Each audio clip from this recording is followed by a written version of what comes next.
नमस्कार, मी प्रतीक्षा. न्यूज मराठी 24/7 मध्ये आपल्या सर्वांचं स्वागत. तर एक नजर टाकूया आजच्या महत्त्वाच्या घडामोडींवर.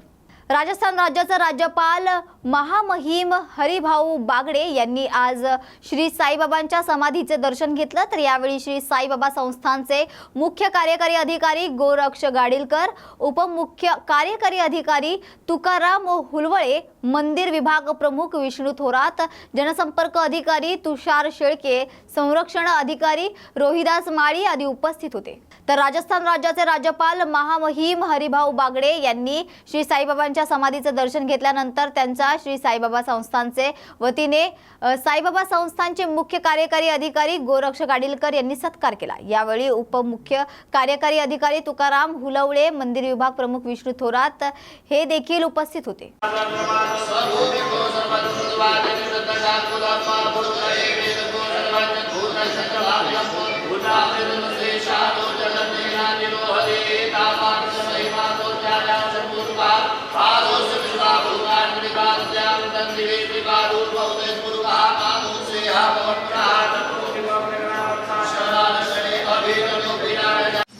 न्यूज मराठी 24/7 नवा भारत नवा विचार. राष्ट्रवादीचे अध्यक्ष शरद पवार यांच्या हस्ते निलेश लंके प्रतिष्ठान संचलित शरदचंद्र पवार आरोग्य रथाचे लोकार्पण करण्यात आले. तर ज्येष्ठ नेते शरद पवार यांच्या हस्ते निलेश लंके प्रतिष्ठान संचलित शरदचंद्र पवार आरोग्य रथाचा लोकार्पण सोहळा आज बारामतीतील पवार यांच्या गोविंद बाग निवासस्थानी पार पडला. यावेळी खासदार निलेश लंके ही उपस्थित होते. यावेळी खासदार निलेश लंके यांनी आरोग्य रथाचं सारथ्य केलं. या आरोग्य रथाच्या माध्यमातून नगर जिल्ह्यात ठिकठिकाणी नागरिकांची आरोग्य तपासणी देखील केली जाणार आहे.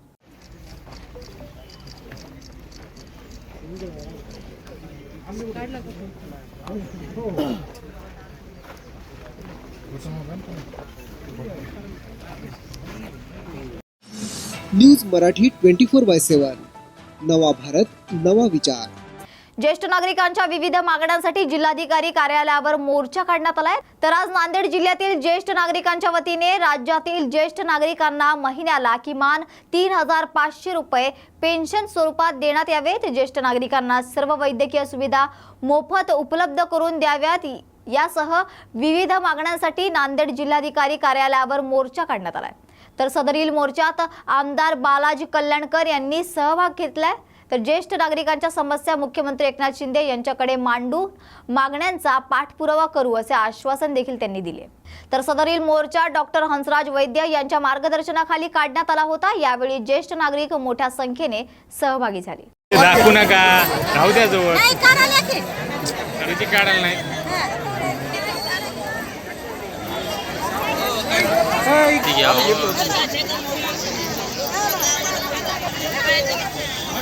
काय आहे ना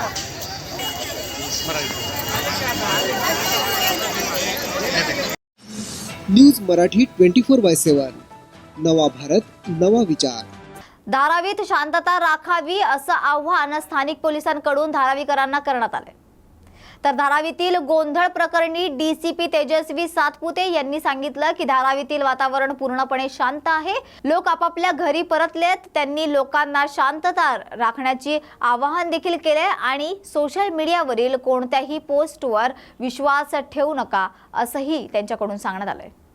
येत असणारे अनेक मेसेजेस हे अफवा असतात, खरे नसतात. त्यामुळे अशा पद्धतीचे मेसेजेस जे आपल्याला व्हेरीफाय झालेले नाहीत, आपल्याला स्वतः पाहिलेले नाहीत, अशा कुठल्याही अफवांवरती विश्वासही ठेवू नये आणि त्या पुढे फॉरवर्डही करू नये. शांतता आणि कायदा सुव्यवस्था राखण्यामध्ये पोलिसांना सहकार्य करावे. सद्यस्थितीमध्ये शांतता आणि सुव्यवस्था आहे. सर्व नागरिकांना आवाहन केल्यानंतर धारावी 90 फीट रोड परिसरात जमलेले सर्व नागरिक आता आपापल्या घरी निघून गेलेले आहेत. आणि माझं त्या सगळ्यांना पुनश्च एकदा विनंती आहे, आव्हान आहे की त्यांनी अशाच पद्धतीने शांतता कायम राखावी आणि धारावीमध्ये आपली कायदा आणि सुव्यवस्था टिकून राहण्यासाठी त्यांनी सहकार्य करावे. न्यूज मराठी 24/7 नवा भारत नवा विचार. उपमुख्यमंत्री अजित पवार चिपळूणमध्ये दाखल झाले असून चिपळूण सावर्डे येथे हेलिकॉप्टरवर अजित पवार यांचे आगमन झाले. तर चिपळूणच्या इंदिरा गांधी सांस्कृतिक केंद्रासमोर अजित पवार यांची जाहीर सभा देखील होणार आहे.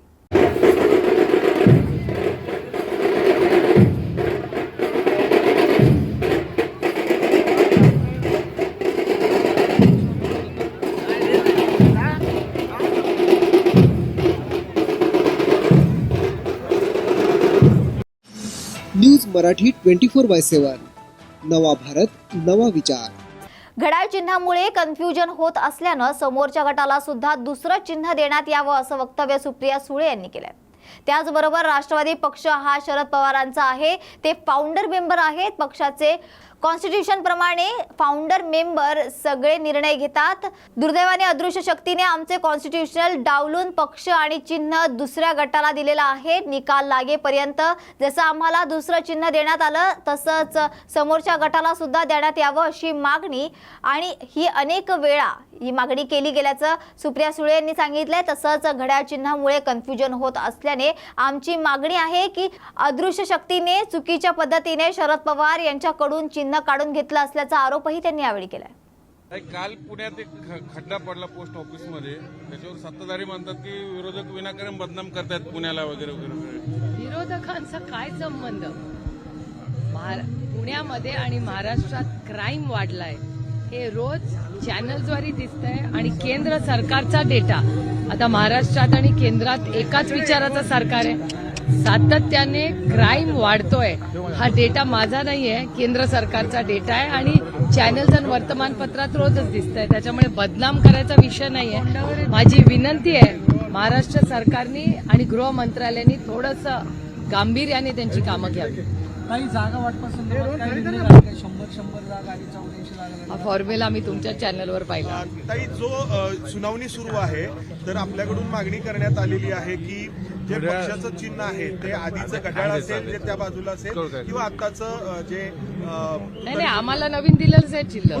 नक्की मागणी काय केली? आणि आमची मागणी आहे यांनी पहिल्यांदा करत नाही आम्ही, ही अनेक वेळा आम्ही पहिला मॅटर इज सबज्युडिस, त्याच्यामुळे मी खूप लिमिटेड बोलणार आहे कारण का मॅटर इज सबज्युडिस. एक दुसरं की माझा लिमिटेड पॉइंट सांगते की ही मागणी आम्ही पहिल्यांदा केलेली नाही, ही मागणी आम्ही अनेक वेळा केलेली आहे की राष्ट्रवादी काँग्रेस पक्ष हा आदरणीय पवार साहेबांचा पक्ष आहे, ते फाउंडर मेंबर आहेत आणि कॉन्स्टिट्यूशन प्रमाणे फाउंडर मेंबर सगळे निर्णय घेतात आणि प्रेसिडेंट जे कॉन्स्टिट्यूशन प्रमाणे आहे पक्षाच्या. आता दुर्दैवाने अदृश्य शक्तींनी आमचं कॉन्स्टिट्यूशन पूर्णपणे डावलून तो पक्ष आणि चिन्ह एका वेगळ्या गटाला दिलेलं आहे. आमची लढाई ही कोर्टात चाललेली आहे की जसं आम्हाला नवीन चिन्ह देण्यात आलं तसं कन्फ्युजन आणि केस लॉजिकल एंड पर्यंत जाईस्तोवर दोन्ही बाजू ज्या लढत आहेत, म्हणजे आम्हाला तर नवीन ऑलरेडी दिलेलंच आहे तसं त्यांनाही नवीन चिन्ह द्यावं ही यांची मागणी. आणि आमची ही पहिल्यांदा मागणी केलेली नाही, आम्ही अनेक वेळा ही मागणी केलेली आहे कारण का अनेक वेळा कन्फ्युजन होतं. याचा कन्फ्युजनचं मी उदाहरण तुम्हाला देते की एक 10 दिवसापूर्वी तुमच्याच चॅनलवर जेव्हा राष्ट्रवादी काँग्रेस पक्षाला पार्लमेंटमध्ये ऑफिस देण्यात आलं तेव्हाही तुम्ही बघितलं काय होतं. जर ह्या देशामध्ये संसदेमध्येही लोकांना आजही वाटतं की राष्ट्रवादी काँग्रेस पक्ष आणि घड्याळ चिन्ह हे आदरणीय पवार साहेबांचंच आहे, हेच जर पार्लमेंटमध्ये होत असेल तर तुम्ही विचार करा, मायबाप सामान्य माणसाला कन्फ्युजन होत नाही. हे दुर्दैव आहे की जे आधीचं चिन्ह जे आदरणीय पवार साहेबांचंच होतं ते अदृश्य शक्तीने चुकीच्या पद्धतीने आदरणीय पवार साहेबांकडून काढून घेतलं आणि तुतारी वाजवणारा माणूस हे नवीन चिन्ह आम्हाला देण्यात आलं, तुतारी वाजवणारा माणूस. हा निर्णय निवडणुकीच्या आधी होईल असं वाटलं तुम्हाला? आमची अपेक्षा आहे की आमच्यावर अन्याय होऊ नये. आता तुम्ही तुतारी आणि पिपाणी बघितलं, आमचं चिन्ह आहे तुतारी वाजवणारा माणूस.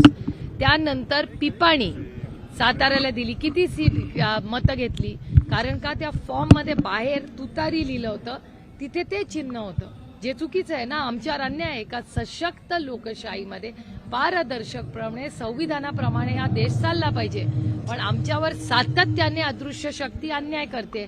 मग दिंडोरीची सीट असेल, बारामती, जिथे जिथे आम्ही म्हणजे राष्ट्रवादी काँग्रेस पक्ष लढला आमच्या विरोधात ती पिपाणी हे चिन्ह ते देत होतं. आमचं चिन्ह तुतारी वाजवणारा माणूस आहे. हे दुर्दैव आहे की सातत्याने महाराष्ट्र सरकार हे सातत्याने लॉ अँड ऑर्डर याच्या बाबतीत गृह मंत्रालय पूर्णपणे फेल झालेलं आहे. हे तणाव सातत्याने संपूर्ण महाराष्ट्रात सारखे कसं होतात.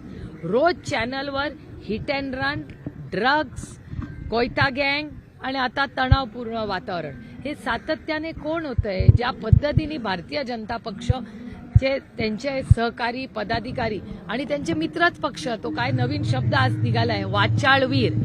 भारतीय जनता पक्ष सत्तेत असल्यावरच वाचाळवीर कसे या राज्यात येत आहेत ह्याचाही अभ्यास कोणीतरी केला पाहिजे. दादा मुस्लिमांना तिकीट देणार आहेत 10% वगैरे मी आता काय नवीन कशासाठी? नवीन आहे का नाही मला माहिती नाही. तो त्यांचा अंतर्गत प्रश्न आहे ना, कोणाला तिकीट कोणी द्यायचा त्यांचा अंतर्गत. भाजप सोबत जाऊ नये, आपलं पुरोगामित्व धर्मनिरपेक्ष इमेज कायम ठेवण्यासाठी धडपड ही सगळी. हे मला कसं सांगता येईल, कारण का ज्या पद्धतीने भारतीय जनता पक्षाचे नेते संविधानाच्या विरोधात बोलतात, समाजात तेढ निर्माण करण्यासारखी भाषणं करतात, त्याला या राज्याचे गृहमंत्री डिफेंड करतात, त्याच्यापेक्षा जास्त मी काय बोलायची गरज नाही मला वाटते. ते दुर्दैव आहे. काही राज्यामध्ये जवळ आहे, तर हा जो चिन्हांबाबतचा निर्णय आहे तर त्याच्या कधीपर्यंत तुम्हाला अपेक्षित आहे? पुढची सुनावणी कधी आहे? पुढची सुनावणी बुधवारी आहे. उद्धव ठाकरेंच्या बाबतीत देखील हेच आहे, बुधवारी पुन्हा केस बुधवारी आहे. काही मनोज जरांगे उपोषणाला बसलेत. उद्यापासून वेगवेगळ्या जिल्ह्यात महाराष्ट्र बंदची हाक देण्यात आली आणि तिथंच ओबीसीचे सुद्धा काही कार्यकर्ते उपोषणाला बसलेत. पुन्हा एकदा जातीय तणाव विधानसभेच्या निवडणुकीच्या तोंडावर होतोय असं वाटत नाही का? महाराष्ट्र सरकारचं अपयश आहे. महाराष्ट्र सरकारने मराठा, धनगर, लिंगायत, मुस्लिम आणि भटक्या विमुक्त समाजांना आरक्षण देऊ असा शब्द हा महाराष्ट्र सरकारने दिलेला तुमच्या चॅनल्सवर राज्यानेही देशाने पाहिलेला आहे आणि त्याला कॉन्स्टिट्यूशन अमेंडमेंटची गरज आहे. कॉन्स्टिट्यूशन अमेंडमेंट करण्यासाठी प्रस्ताव राज्यातून देशात गेला पाहिजे पार्लमेंटला. पार्लमेंटमध्ये बाकीची राज्य, अनेक राज्यांची बिलं मी पार्लमेंटमध्ये लोकसभेत मतदान सरकारच्या बाजूनी केलंय जेव्हा आरक्षणाच्या मागण्या आलेल्या आहेत. मग महाराष्ट्र सरकारचा प्रस्ताव का येत नाहीये पार्लमेंटमध्ये याचं उत्तर कोणीतरी आम्हाला द्यावं. आणि मराठा, धनगर, लिंगायत, मुस्लिम आणि भटक्या विमुक्त समाजाला आरक्षण देण्याचा प्रस्ताव जर एनडीए सरकार म्हणजे मोदी सरकार होतं तेव्हाही आम्ही हेच बोलत होतो, एनडीएचं सरकार आलंय आमची हीच लाईन आहे, प्रस्ताव आला तर पूर्ण ताकदीने सरकारच्या बरोबर आम्ही मतदान आरक्षणाच्या बाजूनी करू. ताई, पुण्यामध्ये खूप सगळे खड्डे आहेत. झालंय असं की राष्ट्रपती 2 आणि 3 तारखेला पुण्यात होत्या, त्यांच्या ताफ्याला त्यांना या खड्ड्यांचा त्रास झाला असं पत्र पुणे पोलिसांनी पुण्याच्या महापालिका आयुक्तांना लिहिलंय. पार्श्वभूमी अशी आहे की 26 तारखेला देशाचे पंतप्रधान पुण्यात आहेत आणि त्यानिमित्ताने तरी हे खड्डे बुजवण्यात यावे अशी मागणी पोलीस महापालिकेला करतायत आणि हे खड्डे आणि त्यामुळे होणारी वाहतूक कोंडी संपूर्ण शहरामध्ये पाहायला मिळते. मला काही आश्चर्य वाटत नाही, कारण का ज्या पद्धतीने म्हणजे हा खरं तर रोहितनी शब्द आणलाय महाराष्ट्रात आणि आता तो व्यवस्थित चिकटतोय सगळीकडे. मी बोलत पण नाही तो शब्द, पण तुमच्या सगळ्यांची परवानगी दिलगिरी घेऊन माफी मागून मी हा शब्द वापरते की मलिदा गँग. हे खूप दुर्दैव आहे. मला वेदना होतात हा शब्द वापरताना, कारण का मी साधारण असे शब्द वापरत नाही, बोलत नाही, पण खूप वाईट वाटतं असं बोलताना की ही मलिदा गँग. म्हणजे काल तर मी धक्कादायक, मला एक व्हिडिओ कोणीतरी पाठवला, मला वाटलं तो AI होता. मी फोन केला की अहो नका हा ट्विट करू नका, खोटा व्हिडिओ आहे. म्हणजे मला खरंच वाटत नाही. माझी मुलं लहान असताना कार्टून नेटवर्कमध्ये अशा गोष्टी मी पाहायचे की एक अख्खा ट्रकच हा असा गायब होतो. या कार्टून नेटवर्क मधल्या गोष्टी वास्तव व्हायला लागले पुण्यामध्ये तुमच्या माझ्या. तिथे लकी आपण आहोत, भाग्यवान आहोत की त्याच्यात कोणी नव्हतं. एखादी तिथे स्कूल बस असती, आपल्यापैकी कोणी असतं, कोणी असू शकत होतं. तिथे एक बस असती ज्याच्यात 100 लोक कष्ट करण्यासाठी पब्लिक ट्रान्सपोर्ट घेतात. काय केलं असतं? त्याला जबाबदार कोण आहे याची इन्क्वायरी झाली पाहिजे. आणि मी मागणी केली आहे महाराष्ट्र सरकार आणि मुख्यमंत्र्यांना की याची पारदर्शकपणे इन्क्वायरी झाली पाहिजे. आणि तुमच्याकडून होत नसेल तर ते CBI, एरवी ED CBI वापरताना मग घ्या ना या गोष्टींसाठी.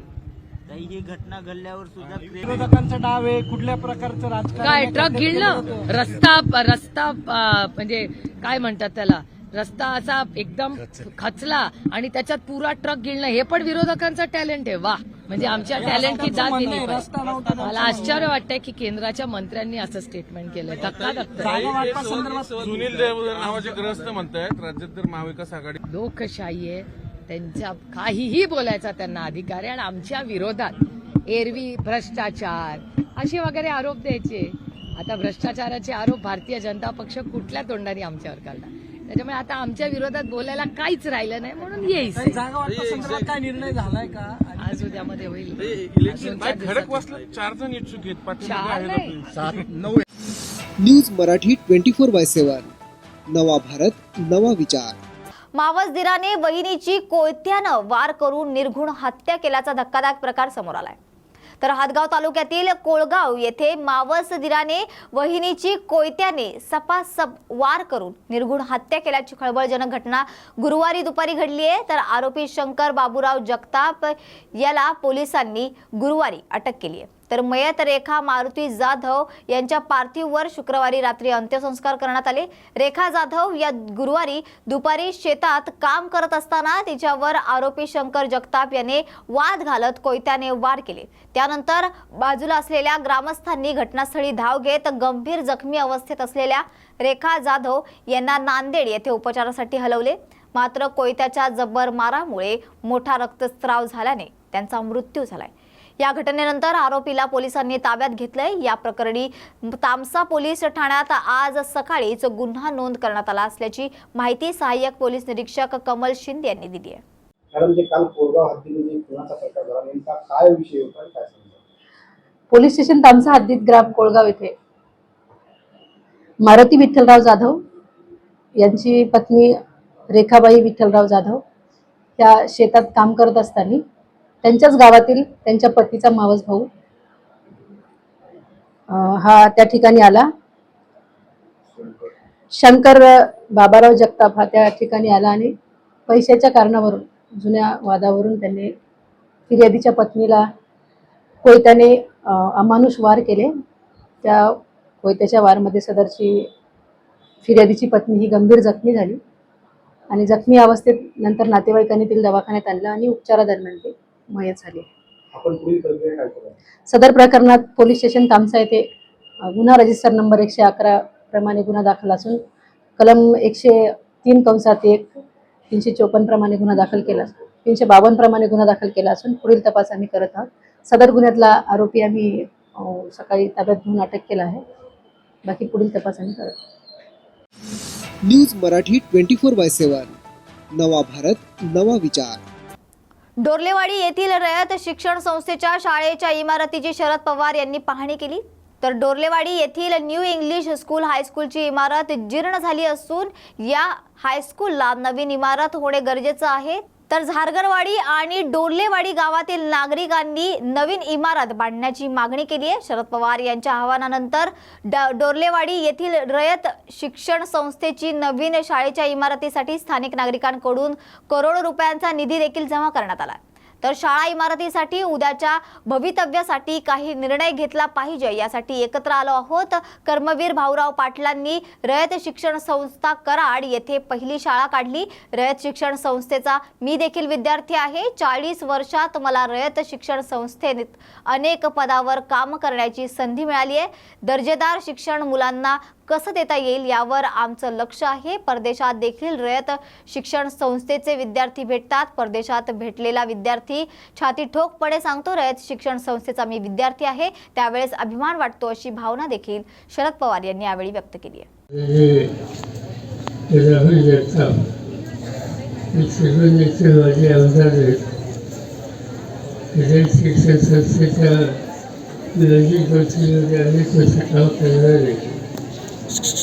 आणि त्यांच्या अवधेत या ठिकाणी शिक्षण संस्थेच्या कॉलेज शाळा ज्या काही शाखा आहेत श्री वडिलांनी श्री राजेंद्र फाळके अन्य सगळे सहकारी विद्यार्थी गावाचे बंधू केले. एका चांगल्या कामाच्यासाठी आज आपण या ठिकाणी एकत्र आहोत. मध्यंतरी इथल्या इमारतीच्या संबंधी काही गोष्टी करणार आल्या.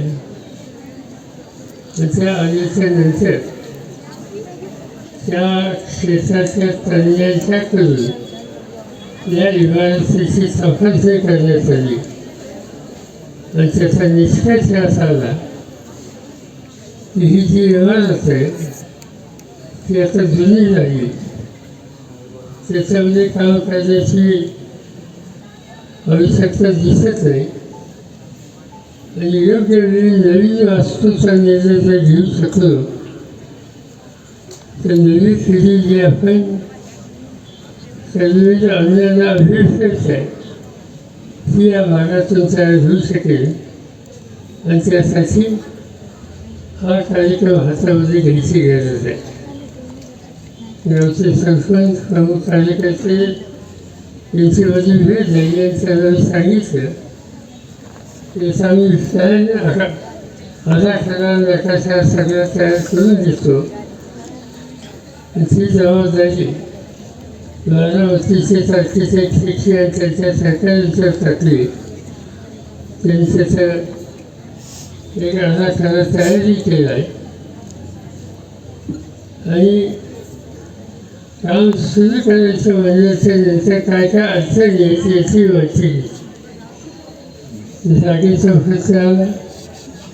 ही जी वास्तू जुनी आहे ती त्याच्यावरती सरकारी कारखान्यांनी केली. ते कधी केली त्या काळात कारखान्यामध्ये जे लोक होते कदाचित लक्षात मोकळे असेल मला नक्की माहिती नाही त्यावेळी कोण होतं. पण माझे बंधू अप्पासाहेब पवार हे त्याच्यामध्ये होते आणि त्या सगळ्यांनी तेव्हा प्रोत्साहित केलं आणि ही वास्तू त्या ठिकाणी बांधली.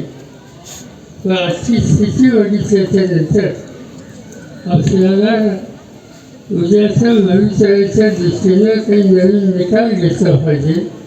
त्यासाठीच आपण या ठिकाणी एकत्रित आलो. रयत शिक्षण संस्था महाराष्ट्राची एक अत्यंत जुनी आणि महत्त्वाची संस्था आहे. स्वातंत्र्याच्या आंदोलनामध्ये कधी भावना फासल्याने इंग्रजांच्या विरुद्ध संघर्ष करण्याची भूमिका घेणारे जे स्वातंत्र्य सैनिक होते त्यापैकी त्याच्यात पुढाकार घेण्याचे काम करणाऱ्यांनी केलं. त्यांनी पहिली शाळा जी काढली कराच्याजवळ मला तो उद्याच मी त्या शाळेत जाणार आहे उद्या जाणार आहे तिथल्या कार्यक्रमाच्यासाठी असं एक एक करत ही संस्था प्रचंड प्रमाणात नेण्याचं काम करणाऱ्यांनी केलं. आणि हे वेळ जे आलं त्याचं महत्त्वाचं कारण तुमच्यासारख्या लोकांनी आपली सगळी ताकद ही करुणाच्या पाठीशी उभी केली. लाखो विद्यार्थी शिकले. बारामतीला मी सुरुवातीच्या काळामध्ये MVS हायस्कूलमध्ये शिकत होतो. माझे वडील गोविंदराव पवार त्यांचे सहकारी जगताप मोरे त्याच्यानंतर कदम असे सहकारी त्यांचे होते आणि त्या सगळ्यांच्या कन्व्हिनरशी जाणं येणं होतं. आणि या सगळ्यांनी बसून ठरवलं की बारामतीमध्ये एक शाखा असली पाहिजे आणि शाहू हायस्कूलचा जन्म त्याच्यातून झाला. मी MVS मध्ये शिकत होतो. माझ्या वडिलांनी माझं नाव MVS मध्ये काढलं आणि शाहू हायस्कूलमध्ये घातलं. त्यामुळे रयत शिक्षण संस्थेचा तोही विद्यार्थी घ्यात असं नाही मी पण विद्यार्थी आणि त्यामुळे त्या संस्थेमध्ये काम करायची संधी शिकायची संधी मला मिळाली.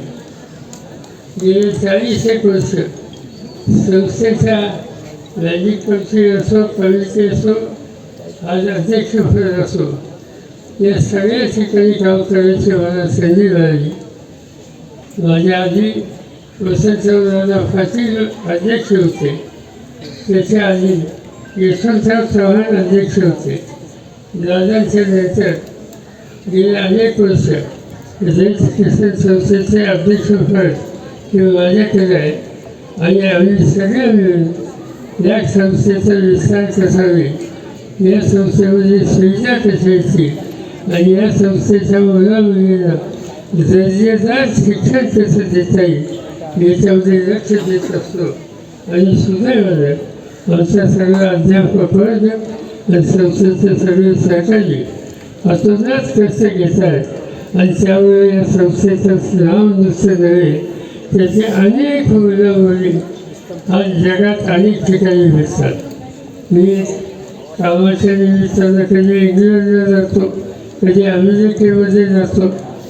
आणि मला गमत अशी वाटते की त्या ठिकाणी सुद्धा संस्थेचे माजी विद्यार्थी भेटतात. या गावात शिकलेल्या लंडनमध्ये आता अधिकारी आहे, अमेरिकेमध्ये अधिकारी आहे. तर त्याला विचारल्याच्या नंतर शिक्षण कुठं झालं तुझं छाती पर्यंत सांगतो की रयतेचा विद्यार्थी आहे. त्याचा इतका दुसरा आनंद आम्हाला लोकांना कुठलाही नसते. आणि त्याच भावनेनं आम्ही सगळे या ठिकाणी आलो. त्यांचे पदाधिकारी आले. आज या ठिकाणी न्यूज मराठी 24/7 नवा भारत नवा विचार. मराठा आंदोलकांच्या घोषणाबाजीवर हाके संताप व्यक्त करताना पाहायला मिळाले. तर मराठा आंदोलकांनी आज पुन्हा हाके यांच्या उपोषण स्थळासमोर जोरदार घोषणाबाजी केली. अंतरवाली फाट्यावर म्हणजेच वडीगोद्री येथे हाके यांचं उपोषण सुरू आहे. तर जरांगे यांच्या उपोषणाचा आजचा हा 5वा दिवस आहे. त्यामुळे जरांगे यांना भेटण्यासाठी मराठा आंदोलक मोठ्या संख्येने उपस्थित आहेत. मराठा आंदोलकांची दुचाकी रॅली हाके यांच्या उपोषण स्थळासमोर जात असताना आंदोलकांनी हुल्लडबाजी करत जोरदार घोषणाबाजी केली. मात्र या घोषणाबाजीनंतर लक्ष्मण हाके चांगलेच संतापले आहेत. महाराष्ट्र जरांगेंच्या बापाचा आहे का असा तीव्र संताप त्यांनी यावेळी व्यक्त केलाय. तर असं म्हणत मराठा आंदोलकांच्या घोषणाबाजीवर लक्ष्मण हाके यांनी संताप व्यक्त केलाय. ओबीसींनी कायदा आणि सुव्यवस्था पाळायचा ठेका घेतलाय का? आम्ही फक्त अन्याय सहन करायचा का असा सवालही त्यांनी यावेळी उपस्थित केलाय. घोषणाबाजी झालेल्या आहेत, कसं बघता तुम्ही? वातावरण चिघळत चाललेलं आहे, बघा आव्हान करा. आव्हान बघा, जरांगेंना आणि शासनाला ज्या भाषेमध्ये कळतं त्या भाषेमध्ये इथून पुढे ओबीसी बांधव, भटक्या विमुक्त जाती जमाती जशाच तसं उत्तर देतील. आमच्या आंदोलनाच्या समोर येऊन रॅलीने येऊन जर कोण घोषणाबाजी करत असेल, पर्यायी मार्ग उपलब्ध करून दिलेला असताना प्रशासनानं तरी सुद्धा आमच्या पेंडॉल समोरून, आमच्या मंडपासमोरून जर कोण घोषणाबाजी करत असेल तर आमची पोरं सुद्धा घोषणाबाजी करणार. साधं सोपं उत्तर आहे.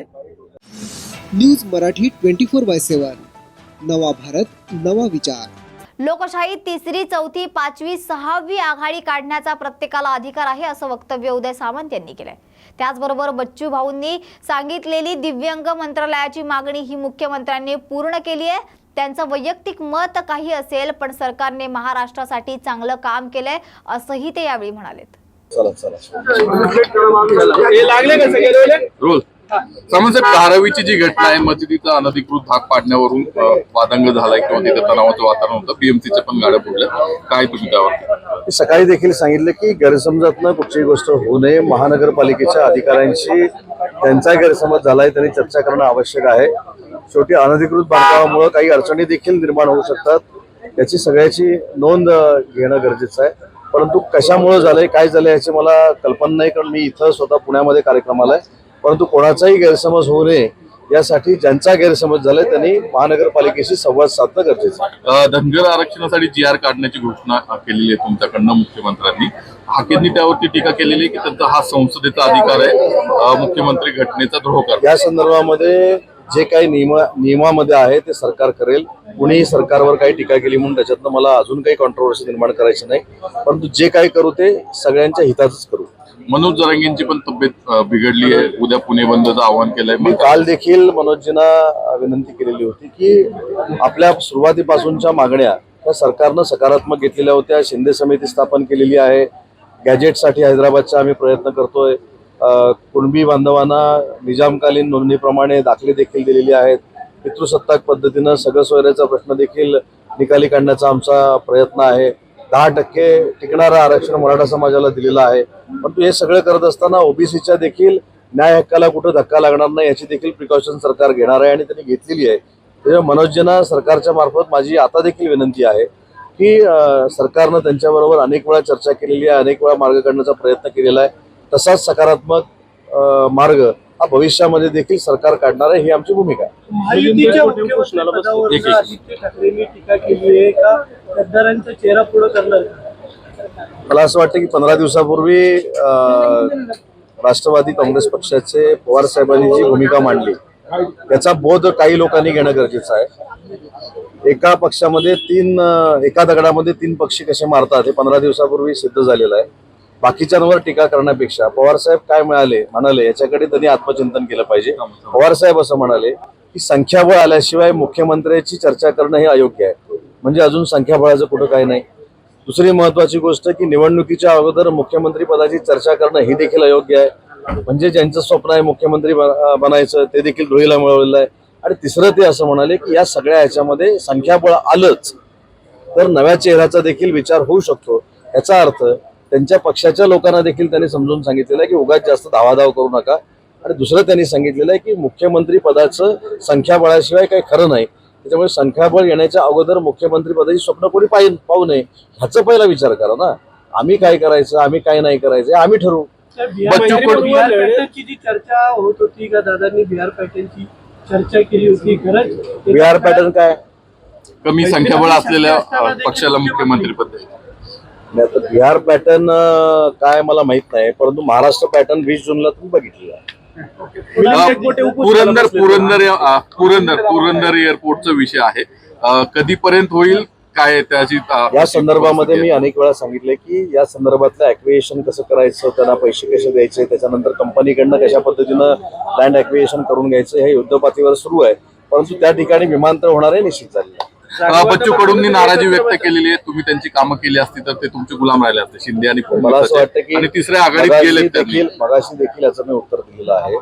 लोकशाहीमध्ये 3री 4थी 5वी 10वी आघाडी करण्याचा प्रत्येकाला अधिकार आहे. बच्चूभाऊ माझे देखील अतिशय चांगले मित्र आहेत. ते वैयक्तिक त्यांची भूमिका मांडू शकतात पण बच्चूभाऊंनी सांगितलेली दिव्यांग मंत्रालयापासूनची मागणी ही माननीय मुख्यमंत्री महोदयांनी पूर्ण केलेली आहे. दिव्यांगांच्या न्याय हक्कासाठी म्हणजे माझ्या डिपार्टमेंटच्या बाबतीत जर सांगायचं झालं तर बच्चूभाऊंनी एक मागणी केली होती की दिव्यांगांना देखील मुख्यमंत्री रोजगार निर्मिती योजनेचा लाभ मिळाला पाहिजे. तो देखील त्यांच्या मागणीनुसार आम्ही दिलेला आहे. त्याच्यामुळे त्यांचं वैयक्तिक काही मत असू शकतं परंतु सरकारनं अतिशय चांगल्या पद्धतीनं महाराष्ट्रासाठी काम केलं हे निर्वाद सत्य आहे. न्यूज मराठी 24/7 नवा भारत नवा विचार. सणासुदीच्या पार्श्वभूमीवर हॉटेलांमध्ये भेसळयुक्त मावा मिठाई बाजारात आल्याने नागरिकांचे आरोग्य धोक्यात आल्याची तक्रार नागरिकांकडून केली जाते. तर सटाणा रोडवरील नावाजलेल्या सागर स्वीट येथे पिंपळनेर शहरातील ललित जगताप हे आपल्या घरासाठी सागर स्वीट येथे काजू कतली आणि अन्य मिठाई खरेदी केल्यानंतर आपल्या घरी आलेल्या पाहुण्यांना सदर मिठाई ललित जगताप यांनी खाण्यासाठी दिली असल्यास सदर मिठाईमध्ये आंबटपणा आणि वेगळा वास येत असल्याचं ललित जगताप यांनी ही सर्व मिठाई सागर स्वीट येथे परत केली. तर सदर मालकास या संदर्भात जाब विचारला तर मालकांनी उडवाउडवीची उत्तरे दिली. त्यानंतर हॉटेल मालकाने गलती हो गई माफ करो असं म्हणत त्यांना माफी मागितली. मात्र या भोंगळ कारभाराकडे अन्न औषध प्रशासनाचे दुर्लक्ष दिसून येत असल्याचं सर्वसामान्य नागरिकांमधून संताप व्यक्त केला जातोय. इसमें हमारे हिसाब से तो बिल की बात आ रही अब फिर आपको तो अच्छा नहीं लगे तो हम इसमें घी नहीं पड़ता ना कौन हम डालते नहीं दादा लोग पागल नहीं है. घी की बात आती है छोटा बच्चा भी घी की बात बोलता है. विकास उसको दिखाओ एक सैंपल दिखाओ. न्यूज मराठी 24/7 नवा भारत नवा विचार.